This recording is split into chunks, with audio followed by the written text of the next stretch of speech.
Qu'est-ce que j'ai fait? Mon Dieu, qu'est-ce que j'ai fait? Je suis tellement désolé. Je voulais juste t'avoir près de moi.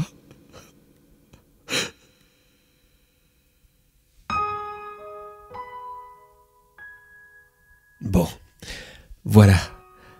Je suis prêt à m'endormir. L'attrape-rêve est accrochée juste au-dessus de ma tête. À présent, il ne me reste plus qu'à rêver de toi, mon amour. Elle va te ramener parmi nous, j'en suis sûr. Tu sais, on sera à nouveau ensemble, une famille comme avant. Toi, Luca et moi. Il me tarde de te retrouver. Oh oui, il me tarde de te retrouver.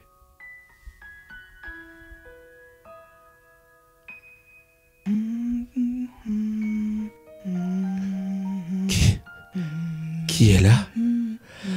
Qui est là? C'est toi, Sandrine? Sandrine, dis-moi que c'est toi. Où es-tu? Montre-toi, s'il te plaît, je t'en prie. Oh mon Dieu. C'est toi. C'est bien toi. Oh, ça a marché. Oh, merci, ça a marché. Il t'a ramené. Oh, si tu savais à quel point tu m'as manqué. Je te manquais? Pourquoi ça? Je ne comprends pas. C'est rien, tu es là, c'est le principal. Excuse-moi. C'est tellement bon de te sentir contre moi. Je suis si heureux de te voir, crois-moi, si heureux. Moi aussi. Mais je me sens faible. J'ai besoin de me reposer. Ce n'est rien. Viens avec moi te coucher. Demain matin, ça ira mieux. Ne t'inquiète pas. Voilà comment l'attrape-rêve m'a ramené ma défunte épouse il y a 3 jours. C'était étrange. Comme si nous nous étions jamais vraiment quittés. Elle semblait ne se souvenir de rien. Elle revenait parmi nous, comme si elle n'en était jamais vraiment partie. Pour moi, le choc était si grand que je n'arrivais pas à m'en remettre. La magie de cette attrape-rêve était donc sans limite. C'était si impressionnant. Mais je réalisais aussi que le choc de nos retrouvailles était tellement fort que je ne pouvais pas faire subir ça tout de suite à Luca. J'ai donc appelé mes parents. J'ai prétexté une grippe pour qu'ils le gardent plus longtemps, 1 semaine. Ça me laisserait le temps de préparer le retour de Sandrine parmi nous, comme il le faut. Mais malheureusement, rien ne s'est passé comme prévu. La première nuit à ses côtés fut vraiment très étrange. Je dormais contre son corps. Mais il était si froid, si raide. Et puis il subsistait cette odeur de terre humide, comme si elle était sortie tout droit de sa tombe, de sous terre. Le lendemain matin, je lui ai préparé son petit déjeuner préféré. Un café, un jus d'orange, un bol de fromage blanc mélangé avec du muesli. Je l'ai réveillé en douceur, avec le plateau dans les mains.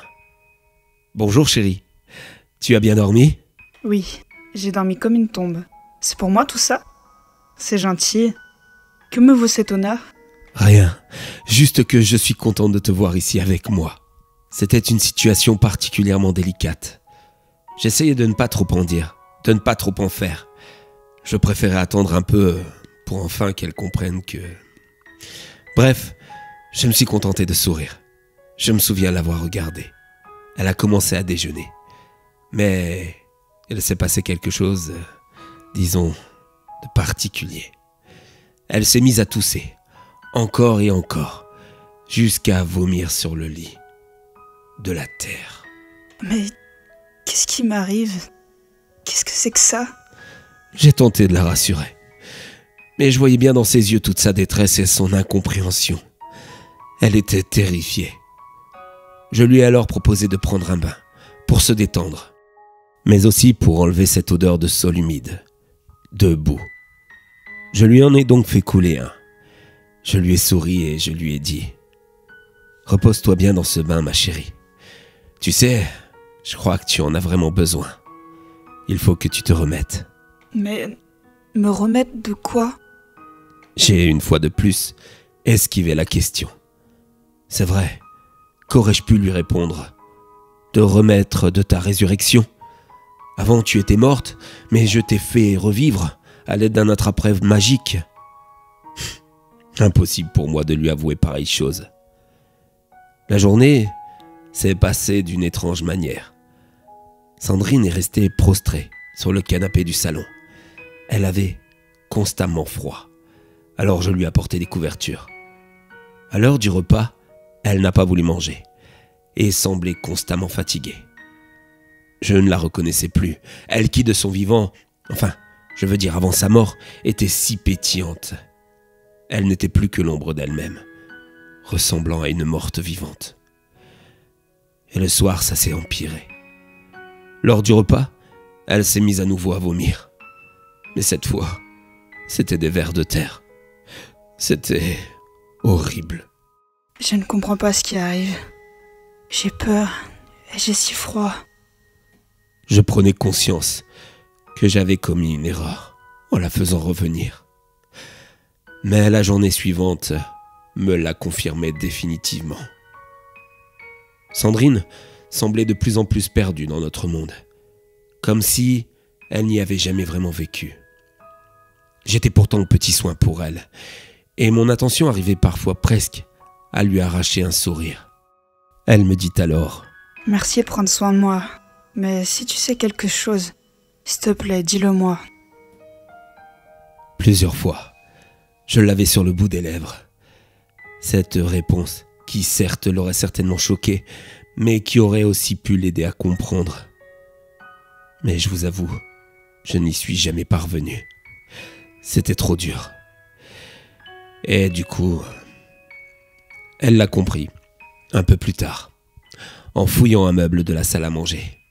J'y avais gardé soigneusement les dossiers de ses obsèques. Qu'est-ce que ça veut dire ? Je suis morte, c'est ça ? Oui, chérie. Laisse-moi tout expliquer. Tu as été renversé par un chauffard en septembre dernier. Luca et moi, nous ne sommes jamais remis de ta mort. Récemment, j'ai acheté un attrape-rêve pour aider Luca qui faisait des cauchemars. Celui-ci était magique. Il matérialise nos rêves. Mais qu'est-ce que tu me racontes là ? Luca, notre fils. Oui, je me souviens de lui. Il est où ? Tu t'en souviens ? Ça y est, tu commences à revenir parmi nous. Ne t'inquiète pas pour lui, il est chez mes parents. En fait, je rêvais de toi si souvent que j'ai essayé de te ramener à nous, pour que nous soyons à nouveau réunis, tous les trois, comme par le passé. Mais tu vois bien que c'est pas pareil. Qu'est-ce que tu m'as fait ? Cette phrase a résonné dans ma tête toute la journée. J'étais tellement désolé. Je ne sais pas pourquoi j'ai eu cette fichue idée, mais je sais aujourd'hui à quel point je le regrette. J'ai passé ma journée à essayer de la rassurer, que bientôt tout rentrerait en ordre, qu'il fallait juste un peu de temps. Mais comment être crédible quand on n'y croit plus soi-même ? Le reste de cette journée fut morose et triste. Sandrine se terrait dans un silence qui finalement en disait long. En début de soirée, nous sommes allés nous coucher. Mais en pleine nuit, je me suis réveillé. Et de nouveau, personne à mes côtés. Je ne sais pas pourquoi, mais instinctivement, je suis descendu à la cave. Et là, Sandrine se tenait, assise, prostrée sur elle-même, au même endroit que la veille, la bouche ensanglantée. Dans ses bras, elle tenait le cadavre de Grisou, notre chat. Sandrine était en train de le dévorer. C'était ignoble. Je lui ai retiré celui-ci, et elle s'est mise alors à me dire : « Pourquoi tu m'as ramenée ici ? Tu n'avais pas le droit. Je suis même plus humaine, je suis un monstre. Je viens de dévorer le chat, tu te rends compte ? La prochaine fois, ça sera quoi ? Ou qui ? Toi ? Peut-être pire. Luca, tu dois mettre fin à tout ça. » Et voilà. C'est comme ça que je me retrouve. Les mains sur ton cou, à serrer très fort, jusqu'à ce que tu me regardes en souriant, comme pour m'encourager. Serre plus fort, s'il te plaît. Je t'aime. Moi aussi, je t'aime. Moi aussi. serré encore et encore.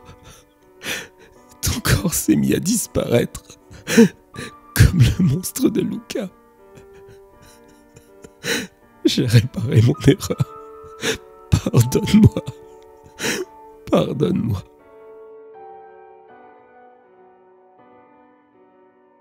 Ce matin, je me rends à la boutique ésotérique pour remettre la trappe-rêve. Cette histoire m'a appris beaucoup de choses. Je sais à présent que certains rêves ne doivent pas devenir réalité. Ah, bonjour cher monsieur. Vous me rattrapez mon attrape-rêve? Avez-vous chassé le monstre des cauchemars de votre fils? Oui, j'ai réussi effectivement. Mais malheureusement, ce n'est pas la seule chose que j'ai ramenée du pays des songes. Je crois comprendre.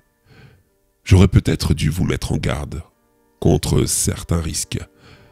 Mon problème est que, voyez-vous, j'oublie que selon l'usage fait par les acheteurs, certains de mes objets magiques peuvent se retourner contre eux. Ainsi, voyez-vous, mon cher monsieur, pas plus tard qu'hier, un de mes clients m'a rapporté une planche de Ouija qu'il m'avait achetée afin de parler à sa compagne disparue depuis quelques années. La pauvre était morte de la mucoviscidose. Malheureusement, un certain démon a leurré cet homme, et sans l'intervention divine de l'esprit de sa compagne, il est fort à parier qu'il y serait resté. J'aurais dû lui donner le recueil de contes macabres, ce livre qui apporte un vrai apaisement à ceux qui sont en deuil. Peut-être que je devrais vous l'acheter. Ne vous inquiétez pas. S'il sent que vous en avez besoin, alors il atterrira dans vos mains. Si vous le dites. Mais alors tous les objets que vous avez ici sont magiques? Presque oui. Tous. Tout dépend de l'usage qu'on en fait. Est-ce que vous auriez quelque chose pour mon fils? Un objet qui pourrait le rendre heureux après la terrible épreuve qu'il a vécue? Oui, bien sûr. Prenez ceci. C'est un bracelet magique. Il protégera votre fils et apaisera ses craintes. Merci beaucoup. Je vous dois combien? Rien, c'est cadeau. Je vous en prie. Eh bien, merci. Je vous dis à bientôt alors. Oui, bien sûr. Revenez me voir quand vous en avez besoin. Bonne journée. Bonjour, j'aimerais savoir si vous avez quelque chose pour tuer un loup-garou. Je sais que vous allez me prendre pour un fou, mais mon collègue Roger en est un. Et il a bouffé ma petite amie hier soir. Calmez-vous, voyons. Patientez quelques minutes ici. Je crois que j'ai ce qu'il vous faut.